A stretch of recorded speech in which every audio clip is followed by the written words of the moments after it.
તાજેતરમાં જ મુંબઈ એરપોર્ટ પર એર ઇન્ડિયાના એક મુસાફરને વ્હીલચેર ન મળતા પગપાળા ચાલુ પડ્યું હતું, જે પછી તેનું હૃદયરોગના હુમલાથી મોત થયું હતું. હવે આનો દોષ એર ઇન્ડિયાના માથે પડ્યો છે. ડીસીજીએ આ ઘટના માટે એર ઇન્ડિયા પર 30 લાખ રૂપિયાનો દંડ ફટકાર્યો છે. આપણે જણાવી દઈએ કે જીવ ગુમાવનાર વ્યક્તિની ઉંમર 80 વર્ષ હતી અને તે પોતાની પત્ની સાથે ન્યુયોર્કથી મુંબઈ આવ્યો હતો.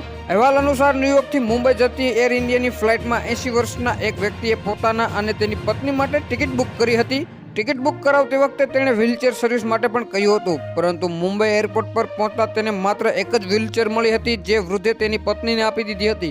વૃદ્ધ પોતે 1.5 કિલોમીટર ચાલીને ઇમિગ્રેશન કાઉન્ટર સુધી પહોંચ્યા હતા અને ત્યાં પહોંચતા તેઓ અચાનક પડી ગયા હતા. બાદમાં તેનું મૃત્યુ થયું હતું.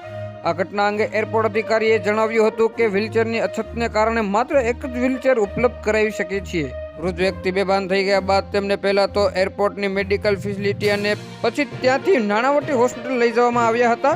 વૃદ્ધ વ્યક્તિ ભારતીય મૂળના હતા અને તેની પાસે અમેરિકન પાસપોર્ટ પણ હતો.